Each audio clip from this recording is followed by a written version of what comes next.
Greetings, my fellow freedom lovers and sovereign thinkers. The L3 News Podcast. My name is Craig, training video from the beautiful Swampy Mangroves of South Florida. And today's date is Monday, June 24th, 2019. So let us begin.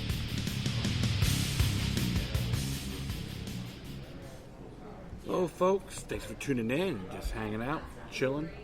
Warm as usual. I'm at Stash, located at 109 Southwest 2nd Avenue in the heart of the Hillsborough District in Fort Lauderdale, adjacent with Revolution Live and America's Backyard. Okay, so I'm just browsing through here a little bit. I'm maybe talking about a few things on foreign issues, foreign policies, and foreign issues. But first, this one just came in today, about an hour ago, by the Tampa Bay Times. Hillsborough Sheriff's Office sweep results in more than 80 arrests, one human trafficking charge. As it reads, this is by Sam Ozgazalik. It says here, more than 80 people have been arrested as part of a month-long covert human trafficking sting, Hillsborough County Sheriff Chad Cronister announced Monday. The investigation started January 1st and was called Operation Trade Secrets. The sting focused on hotels, motels, spas, massage parlors, strip clubs, adult bookstores, and other activities in Hillsborough. Cronister said of the 85 arrests made during the investigation, only one person was identified as a sex trafficker, the sheriff said. Prostitutes were also arrested during the sting. Others faced charges including possession of child pornography, voyeurism, and among other things. The sheriff's office targeted Johns, Cronister said, with undercover deputies soliciting for sex. The only way to get proof up to victims of human trafficking is to do an operation like this. Cronister said during the news conference Monday, "You don't know who's there on their own free will and who's being forced to have sex. It's probably one of the biggest challenges of interviewing these individuals. I believe the only way we're going to combat human trafficking is by targeting the desire, or reducing the desires of those individuals who are seeking to have sex for profit." Florida last year had the third most calls to the National Human Trafficking Hotline. Human trafficking is a particular concern for Tampa as the city prepares to host Super Bowl 55 in 2021. The FBI netted 169 arrests in sex trafficking sting around Atlanta during Super Bowl 53. In February, the Greater Tampa Chamber of Commerce organized a summit to enlist local businesses to fight against sex trafficking and labor trafficking. So you can say it's trying to fight piracy when it comes down to it. And I gotta say, in good faith, I agree. And all suspects are presumed innocent until proven guilty in the court of law. Human trafficking is one of the biggest, the big industry, and I think Florida is ranked number 2 or 3 as well within the state, including Broward County is considered the top jurisdiction within the state of Florida to have a high case of human trafficking and sex trafficking, etc. So, and of course, Donald Trump signed that executive order as well, and made a statement to it. So, it is a big thing, and of course, the federal government can get involved because it's under piracy. So, so I say get them all if you can, man, because this is ridiculous, this is absurd, unacceptable, and of course, illegal immigration is part of that. Under that bracket too, and even with the whole children being forced into prostitution is downright apparent. In due time, it's going to really backfire on these sons of bitches that are responsible for this, including some higher ups. There's been a lot of talk, and been a lot of reports on this as well. Strong allegations. You'd say even the Clintons may be involved, or high serious suspects. And based on their past practices of corruption I wouldn't be surprised, but I'm not going to jump to conclusions. But it's a lot of mystique. And there are a lot of not mystique, but that's the wrong word. Sorry about that. Very contaminating. Mind control. Even they want to do movies now, having kids dress up as boys and girls at these clubs, and I'm like thinking, what the hell? Even drag queens. Don't be surprised. I'm not gonna attack the LGBT community and so forth, because they have a great amount of them too have those standards as well. And when they see stuff like this, they go, "What the hell is this crap?" So I've talked to a lot of them in South Florida, so I can make that statement. I can back to I can know all you gotta do is start talking to these people. But this is one of the areas we have to really pay attention to, because it's not just happening in Florida; it's around the world. Even that movie Taken is like a little bit Hollywoodish, but it's a very good example about human trafficking. Even though the main actor, I'm not crazy about his politics, but he did a good job in that film. I will say that. But you got to be vigilant in these areas, and I believe the cities, the local communities, they should be focusing more on this than garbage. These BS little ordinances and so forth, trying to tell people how to think and how to wipe our rear ends. This should be the main objective. Because I know a lot of cases of Fort Lauderdale, human trafficking is being affected by it as well. Just give you this an example.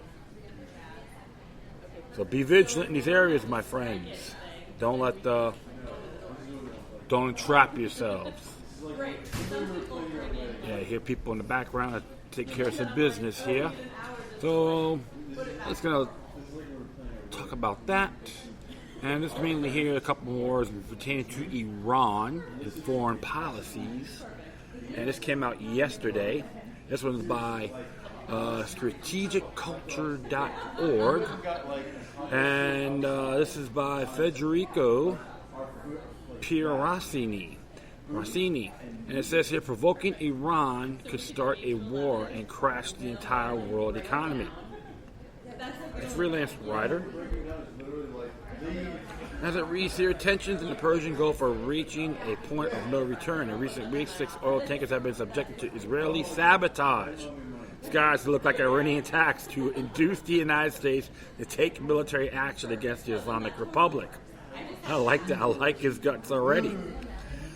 Some days ago, Iran rightfully shot out of the sky a U.S. drone in Yemen. The Houthis have finally started responding with cruise and ballistic missiles to Saudi's indiscriminated attacks, causing damage to the Saudi International Airport of Abha, as well as blocking through explosive drones. Saudi oil transportation from east to west through one of the largest pipelines in the world, as if the political and military situation at this time were not tense and complex enough. The two most important power groups in the United States, the Fed and the military-industrial complex, both face problems that threatening to diminish Washington's status as a world superpower. The Feds could find itself defending the role of the U.S. dollar as a world reserve currency during any conflict in the Persian Gulf. That would see the cost of oil rise to $300 a barrel, threatening millions of trillions in derivatives and toppling the global economy.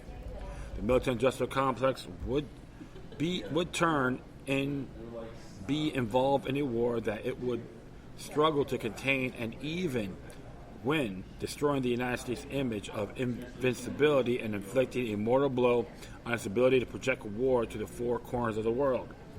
Just look at how surprised U.S. officials were about Iran's capabilities to shot down an advanced U.S. drone. Iran's ability to target and destroy the high-altitude American drone, which was developed to evade the very surface-to-air missiles used to bring it down, surprised some Defense Department officials, who interpreted it as a show of how difficult Tehran can make things for the United States as it deploys more troops to set up surveillance in the region. The Fed and the defense of the dollar. The U.S.-based economy has a huge debt problem caused by post-2008 economic policies, all central banks have lowered interest rates to zero or even negative, thus continuing to feed otherwise dying economies. The Central Bank of Central Banks, the Bank of International Settlements, and an entity hardly known to most people, has stated in writing that the outstanding national amount of derivatives contracts in $542 trillion, the total combined GDP of all countries of the world is around $75 trillion. With the dimensions of the problem thus understood, it is important to look at how Deutsche Bank, one of the largest financial institutions in the world, is dealing with this. The German bank alone has assets worth about $40 trillion in derivatives of more than half of annual global GDP. Their solution, not at all innovative or effective, has been to create yet another bad bank into which to pour at least $50 billion of long-term assets, which are clearly toxic. Reuters explained, the bad bank would horse or sell assets valued up to 50 billion euros, $6 billion, after adjusting for risk and comprising mainly long-dated derivatives. The measure of parts are part of the significant restructuring of the investment bank, a major source for revenue for Germany's largest lender, which has struggled to generate sustainable profits since the 2008 financial collapse. Thus, not only has Deutsche Bank accumulated tens of billions of dollars in unsuccessful options and securities, it seeks to obtain a profit that has been elusive since 2008, the year of the financial crisis. Deutsche Bank is full of toxic bonds and inflated debts, kept alive through the flow of quantitative easing, QE, money from the European Central Bank, the Fed, and the Japanese Central Bank. Without QE, the entire world economy would have fallen into recession, with a chain of bubbles bursting, such as in public and private debt. I don't know about that. To me, it's just total manipulation. These central banking systems, which the Rothschilds love, and so did Karl Marx. So, I don't know about that. I just say, sound money is the key, friends. It should be learned from this worldwide. If the economy was recovering, as we're told by distant financial experts, central bank rates would rise. Instead, rates have plummeted for about a decade to the extent of becoming negative loans. If the Western financial trend is undoubtedly heading towards an economic abyss as a result of the monetary policies employed after 2008 to keep a dying economy alive. What is the rescue plan for the U.S. dollar? Its status as a global reserve currency, and by extension of U.S. hegemony. Simply put, there is no rescue plan. It could not be one, because the next financial crisis will undoubtedly wipe out the U.S. dollar as a global reserve currency, ending U.S. hegemony financed by limiting spending power. All countries possessing a modicum of foresight are in the process of de-dollarizing their economies, are converting strategic reserve from the U.S. to U.S. dollar government bonds to primary commodities like gold. Military-industrial complex and the harsh reality in Iran in this economic situation that offers no escape but the immediate geopolitical effect is the surge war threats in strategic locations like the Persian Gulf. The risk of a war of aggression against Iran by the Saudi-Israeli-U.S. axis would have little chance of success, but it would probably succeed in permanently devastating the global economy as a result of a surge in oil prices. Of course, they'll blame Iran for it. The risk of war in Iran by this triad seemed to be a typical ploy of the bad loser who, rather than admit defeat, would rather pull the rug out from everyone's feet in order to bring everybody down with them. Tankers being hit and then blaming on Iran with no evidence are a prime example of how to create plausible justification for bombing Tehran. Upon a closer examination, it becomes apparent that the actions of Bolton and Pompeo seem to be aligned in prolonging in the United States unipolar moment, continuing to issue diktats to other countries and failing to recognize the multipolar reality we live in. Their policies and actions are accelerating the dispersal of power away from the U.S. and towards other great powers like Russia and China, both of which also have enormous influence in the Persian Gulf. The threat of causing a conflict in the Persian Gulf and thereby making the price of oil soar to $300 a barrel will not save U.S. hedge money, but would rather up accelerating the inevitable end of the U.S. dollar as a global reserve currency. Trump is in danger of being crushed between the Fed that sees the U.S. dollar roll as the world's reserve currency collapse, and then the need for the Fed to blame someone not linked to the real cause of the collapse. This is to say, the monetary policy is adapted through QE to prolong the post-crisis economic agony of 2008. At the same time, with Trump as president, neocon Israeli Saudi supporters see a unique opportunity to strike Iran, a desire that has remained unchanged for 40 years. As foolish as it may seem, a war in Iran could be the perfect option that satisfies all power groups in the United States. The hawks would finally have their war against Tehran, the world economy would sink, and blame would fall entirely on Trump. The Donald, as a result, would lose any chance of being reelected, so it makes sense for him to call off possible strikes, as he did after the U.S. drone was shot out of the sky. So, like Donald Trump or not, it was smart for him to back off, because he sees things, he sees a lot. Of course, I'm not crazy about his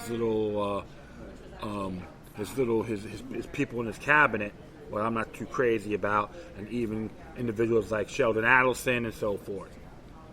But so you could say that it was a wise thing to do, and like a lot of my folks, my listeners, do recall about his presidency when he gets sworn in. Expect a cloak and dagger extravaganza. If you're going to be critical of this person, have merit and don't be a parrot. That includes all of them. All right, so that's still a good move. While unable to live up his electoral promises, Trump seems to be aware that the path laid out for him in the event of attack on Iran would lead to his political destruction and probably to a conflict that is militarily unsustainable for the U.S. and especially its Saudi and Israeli allies. It would be the catalyst for the collapse of the world economy. In trying to pressure Iran into new negotiations, Trump runs the risk of putting too much pressure on Tehran and giving too much of a free hand to the provocation of Pompeo and Bolton, called warmongering demonods, that could end up triggering a war in the Strait of Hormuz. Yes, so we gotta realize one thing too: that guys like Bolton and Pompeo, they're a bunch of Zionist pigs, globalist hacks. And I say that politely. And it's not being anti-Semitic, okay? So please don't you ever try to use that word around me, because you sound like a Klansman. And I know when I call you attributes of the KKK, those folks wig out. That's right. So that is one of the areas you don't want to challenge me on. But the truth of the matter is, folks, throw these bastards in the front line. Let's see how tough these guys are. All right? And it says here, Putin and Xi Jinping prepare for the worst. Our current geopolitical environment requires a careful and considered attention to relevant heads of state. The repeated meetings between Putin and Xi Jinping indicates that Russia and China are actively preparing for any eventuality. The closer we get to economic collapse, the more tensions and chaos increases around the world, and thanks to the actions of Washington and her close allies. Xi Jinping and Putin, who have inherited this chaotic situation, have met at least a dozen times over the last 6 months. More recently, meetings at least 3 times over 2 months. The pressing need is to coordinate and prepare for what will inevitably happen. Once again, trying to limit and contain the damage by the United States that is completely out of control and becoming a danger to all allies and enemies alike. As Putin just recently said, the generation of the universalistic model of globalization and its transformation to parity caricature itself, where the common international rules are replaced by administrative and judicial laws of a country or a group of countries. The fragmentation of global economic space with a policy of unbridled economic selfishness and an imposed collapse. But this is the road to infinite conflict, trade wars, and perhaps not just commercial ones. Figuratively, this is the road to the final struggle of all against all. It is necessary to draft more stable and fair development model. These agreements should not only be written clearly, but should be observed by all participants. However, I am convinced that talking about a world economic order such as this will remain a pious desire unless we return to the center of the discussion. That is to say, notions like sovereignty, the unconditional right of each country to its own path to development, and, let me add, responsibility to the universal sustainable development, not just its own. Spokesman by the Chancellery of the People's Republic of China, Hua Chunying, echoed this sentiment. The American leaders say that the era of the commercial surrender of their country has come to an end, but what is over is their economic intimidation of the world and their hegemony. The United States must again respect international law, not arrogate to itself extraterritorial rights and mandates. Must learn to respect its peers and safeguard transparent, non-discriminatory diplomatic and commercial relations. China and the United States have negotiated other disputes in the past with good results, and the doors of dialogue are open as long as they are based on mutual respect and benefits. But as long as these new trade disputes persist, China informs the government of the United States and the whole world that it will immediately impose duties on each other, unilaterally on 128 products from the United States of America. We think we will stop buying U.S. public debt. It's all good night. I wonder if Europeans will understand all this before the impending disaster. I doubt it. Well, one thing about it, my friends, this particular conflict, who will benefit the most? Tyrants? The banksters will benefit this the most. And you're talking to a person, I'm not crazy about the Russian and Iranian government either. Differences with them. But truth of the matter is, no one wants to go to war. Because it will hurt everybody around the world. And the banksters will manifest from it. They don't give a damn about us. And these neocon hacks, these politicians that want to manifest over it. Like I said, don't take their kids to the front line. No, throw their asses in the front line. That will be better for me. See guys like Pompeo, Bolton, and I guess Lindsey Graham. He's been talking about it too, about possibly attacking Iran. You know what? Throw them all on the front line. Plain and simple. People are tired of their rhetoric and what's going on here. Israel, if the government of Israel wants us to be their bulldogs, you go in the front. You do it yourselves. I know the people in Israel are tired of your tyranny. There's some good folks out there too, fighting are totally against what's going on with their cousins and so forth. In Saudi Arabia, same thing. Like, the United States wants to go out and criticize Cuba for human rights violations, but they hold hands with Saudi Arabia. Exceptionalism. But one of the areas I could say this, all part of the grand chessboard, because Iran is in the Eurasian region. And the people in Iran don't want to fight either. They got their issues. So you know what I say? Leave them be. All have differences, but let's talk to them honorably. And I know people who are veterans will attest to this. And speaking of officials attending, this one came out a few days ago by Strategic Culture.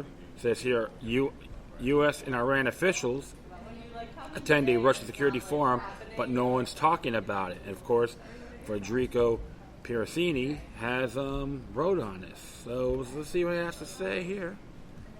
And as it says, the 10th International Meeting on Security has just concluded in the Russian city of Ufa. The forum has been underreported, but it represents one of the few global examples of multilateral meetings between high-level representatives of countries that are in conflict. Hundreds of representatives from as many as 120 countries attending the meeting over the 3 days to discuss humanitarian crisis, hybrid warfare, terrorist threats, and ways to recover from armed conflict. President Putin's opening speech was read aloud by the Russian Security Council Chief Nikolai Patrushev, which explained the forum's agenda and objective, namely to create a positive atmosphere that should succeed in reducing various areas of tension between the countries around the globe.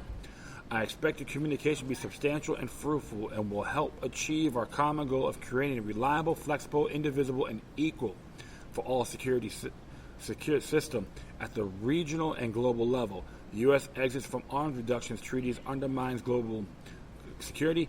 This forum has fully proven to be in demand and effective, ensuring a dialogue on countering global challenges. The meeting's agenda addresses problems requiring joint solutions and collective action, overcoming the consequences of armed conflict and humanitarian problems, as well as ensuring information security. The most important news of the day, coming from UFA, was released by TASS. It says here, highly ranking official from the U.S. National Security Council will take part in an international meeting of high security representatives at UFA on June 18th and 20th. Deputy Secretary of Russian Security Council Alexander Vendikatov said in an interview with the Rossiyskaya Gazeta Daily on Sunday.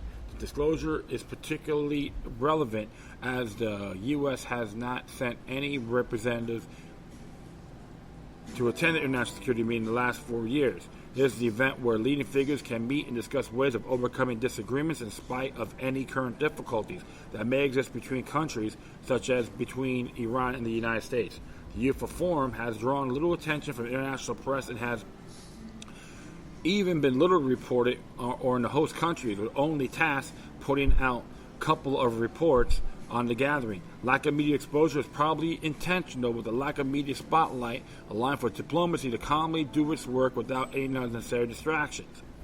The world is at a critical historical juncture with potential or already volatile situations present on the Korean Peninsula, in Venezuela, Syria, Yemen, Afghanistan, Iran, Libya, Ukraine, the Arctic, the Persian Gulf, and the Baltic, Black, and South China Seas.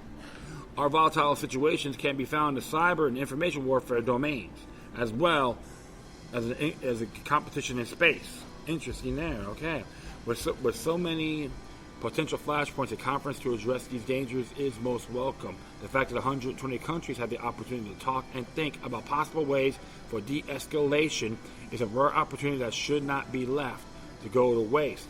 Given current global events, the most significant attendees in the UFA are a senior U.S. National Guard Council member and the Secretary of Iran's Supreme National Security Council, SNSC, Ali Shah-Makani, and as for now, the only official news come from an outlandish communist words concerning the possibility of mediation with the U.S. and possibly of Iran acquiring weapon systems to fend off our U.S. threats. Shah-Makani stated, "We are currently face demonstrated threats. Nevertheless, when it comes to an air defense in our country, we consider using the foreign potential in addition to our domestic capacities.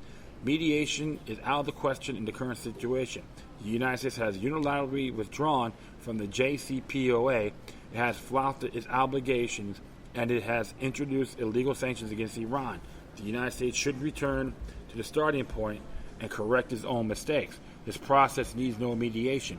This gradually boosting of uranium enrichment and heavy water production beyond the levels outlined in the JCPOA is a serious decision of the Islamic Republic of Iran, and we will continue doing it step by step until JCPOA violators move toward an agreement and return to fulfilling their obligations.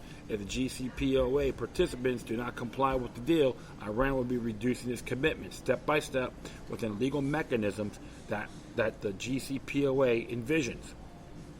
He also accused the U.S. of exercising pressure on the Islamic Republic through claims that Iran was behind the attacks on the oil tankers attack in the Gulf of Oman.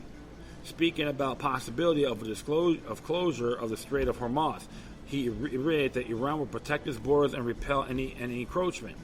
The official also stated that Iran and the United States will not come to war as there is no reason for this war to happen. And it's true. It's like, hey, if you're going to make threats, the nation has the right to protect its borders and repel invasion. What's wrong with that? If it happens over here, we'll think the same way. It's common sense. Ali Shamkhani also held an important meeting with the Armenian counterpart to reaffirm how strategic trust and cooperation between Tehran and Yerevan is a fundamental to a region, resisting external pressure from third parties. Currently, Iran needs all the possible international support it can get in the light of the tensions with the U.S. The UFA Forum seems to be the perfect place for Iran to make this happen. The meeting between Ali Shamkhani and his Afghan counterpart Hamadullah Mohib seems to reflect this, being another example of how Iran is seeking more political allies. Afghanistan is a central player in the Eurasian integration, and Russia, India, China, and Iran are all too keenly aware of the devastation wrought by the American occupation of the country.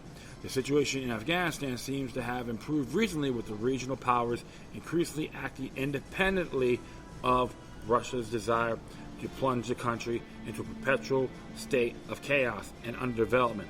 In fact, the next regional meeting of Afghanistan is set to be held in Tehran with the participation of all 5 countries bordering Afghanistan, namely Iran, Russia, China, and Afghanistan, India, and Pakistan.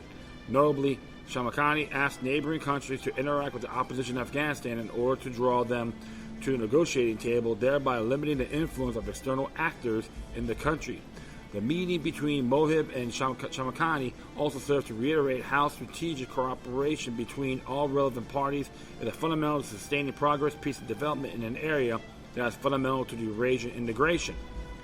Ali Shamkhani also released some statements directed at Trump and the current state of the U.S.-Iran relations, stating that Donald Trump's America is most warmongering country in its history. If a wide range of countries decide to stand up to the illegal U.S. blackmail and bullying, we can make the U.S. retreat and adopt a rational and responsible behavior in the international system. So he's saying here, we're not your enemy, okay? We got disagreements. You can come back. Do things honorably. Don't use force. Speaking of the U.S.'s weaponization of the banking system and international finance, Shamkhani stated no title other than economic terrorism suits the U.S. behavior. He urged countries to create multilateral mechanisms to break the U.S. dominance on the global monetary system.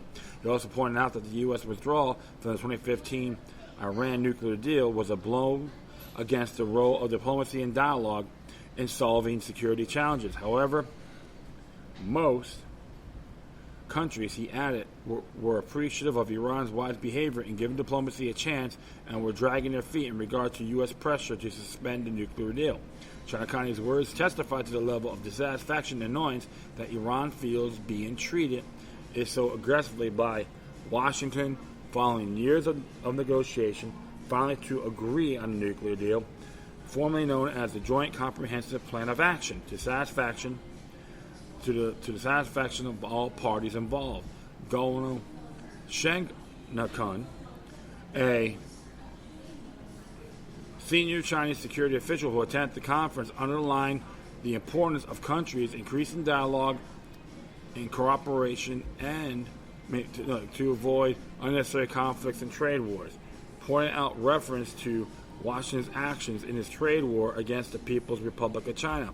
His Russian counterpart was even more direct, highlighting Washington's fears of full-scale Eurasian integration led by China and Russia. Sergei Naryshkin, director of the Russian Foreign Intelligence Services, stated the U.S. uses methods of hybrid war to hamper Russian cooperation, particularly with China.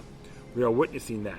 Moreover, there is no need to make an effort to see it is all happening before our very eyes. He also commented on how Washington exploits the U.S. dollar as a global reserve currency for economic warfare. It seems bewildering that the U.S. continues to be the holder of the main reserve currency while behaving so aggressively and unpredictably. The monopoly position of the dollar in international economic relations has become anachronistic. Gradually, the U.S. dollar is becoming toxic. The political climate in UFA seems very serene and inclined to favor dialogue and collaboration, showing how the Eurasian giants, China, Russia, and Iran, are working together with enormous efforts to pacify the region and beyond. The statement of the director of the Russian Foreign Intelligence Service, Sergei Naryshkin, about new sanctions on the Iranian Revolutionary Guard Corps, or IRGC, revealed a profound cooperation between Moscow and Tehran in various fields, including terrorism. It is no secret that over the past several years, sanctions have become favored method of U.S. policy. What is especially alarming is that the restrictions are introduced absolutely arbitrarily, spontaneously, and impulsively. Their initiators do not take into account not only the long-term consequences, but also the option of the closest economic partners. Regarding U.S. sanctions against the IRGC has made a huge contribution to fight against ISIL in Syria and Iraq, or the Islamic State, ISIS, New World Order funded organization, I called it. It says here the UFA meeting is not attracting any particular attention from the mainstream press. No mention of it has been made by the major West news outlets. While it has been given some coverage by the Russian-Chinese media, most coverage has been given by Iranian media. Is an aspect worth considering given the current geopolitical environment. Moscow and Beijing have no intention of increasing the tension between Washington and other countries. Keeping a low media profile is a way of helping UFA form and act way that eases global tensions. A war against Iran is a red line for virtually all forum's participants. The fact that the U.S. is represented at the forum at the time of elevated tensions with Iran, especially after having not attended for the previous 4 years, is a good signal for the Trump administration that is willing to open dialogue with Iran despite the risk of continued provocations or internet intentional accidents between the two countries. The explicit and direct words used by Russian, Chinese, and Iranian representatives suggested a complete coordination on essential issues like terrorism, especially when it's used by the U.S. as a tool against geopolitical opponents around the world, whether it be on Russia's southern border, in Syria, or in the Chinese province of Xinjiang. Terrorism used as a tool of imperialism is something that UFA places at the center of current global problems, trying to limit its impact and effectiveness. Well. There's another interesting article there, and something like this needs to be more publicized. And the U.S. should go in and just have a little chat. Don't even bring Bolton in there. Just fire his ass. Or I could charge him for treason, as far as I'm concerned. He is the enemy of a free nation, or a constitutional republic, as far as I'm concerned.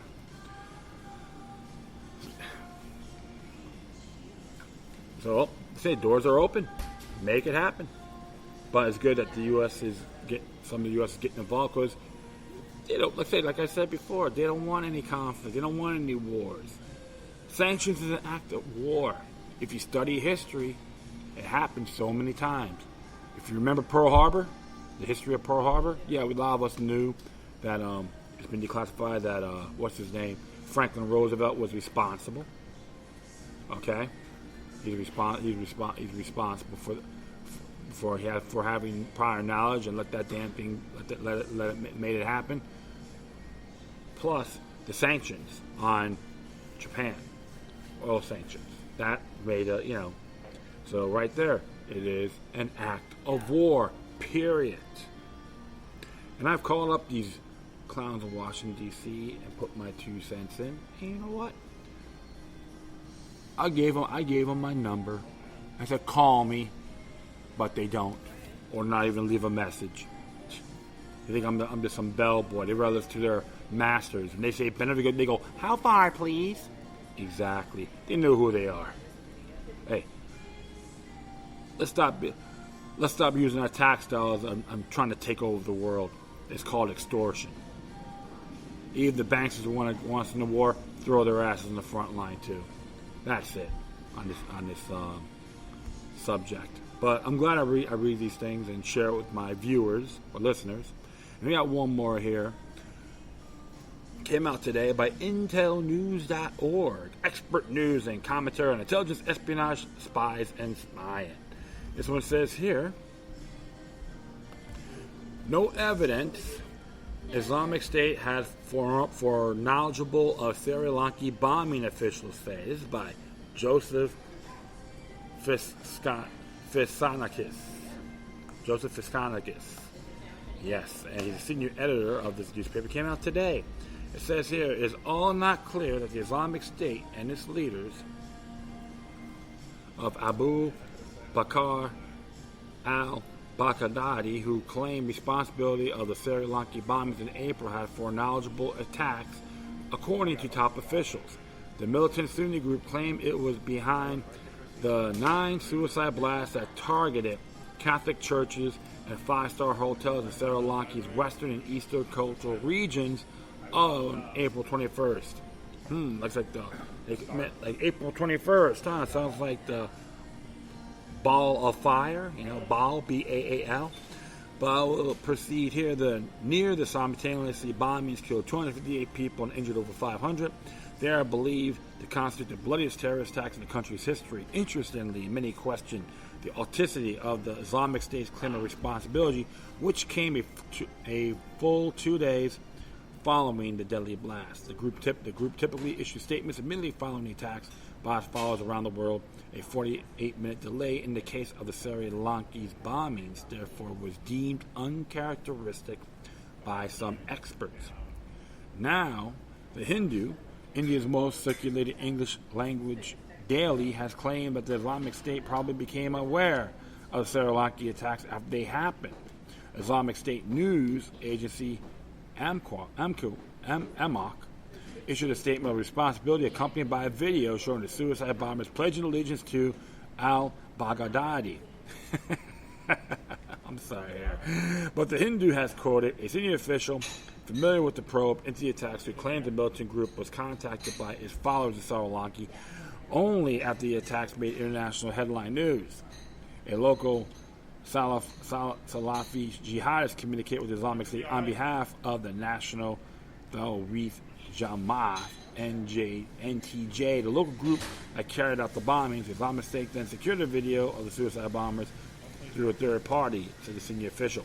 So Lankan Salafi jihadists eventually convinced the militant group to issue a statement endorsing the attacks in order to honor those who sacrificed their lives for the Islamic State's cause, said the source. It follows, said the official, that the local suicide bombers were all sympathizers of the Islamic State, but it remains unclear how they maintain links with the Islamic State, if in fact they did, he added.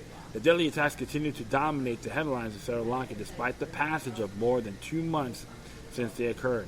3 separate investigations have been launched by the government, one by former Supreme Court judges appointed by the president, one of the Sri Lankan parliament, and one by the country's police and security services. None of these probes have uncovered evidence that the NTJ militants were in contact with the Islamic State before they launched their wave of suicide attacks on April 21st, said The Hindu. So, they say, oh, we take responsibility, but there's no merit behind it. It's hot air. Well, like I said, it's all propaganda, right? How accurate is it? That's just how they're looking at it. And you know what? They gotta prove it, but they haven't. Well, this is how it is, my friends. And one of those things, accuracy. That's the main objective. When you hear these claims, how authentic and accurate is it? And you know what? That is it. I thank everyone for listening. Plus, feel free to download and share through social media networks if you have any questions, comments, or something interesting you want to check out. Whatever you do, please send your correspondence to Decorum. Plus, I will leave all my social media sites to contact me, including my email addresses, footnotes on my Spreaker page. Once again, thank you for your time. Plus, always remember that demoniac resistance, healthy for the soul, and can liberate humanity. Until next time, take care of yourselves. Keep on spreading the love.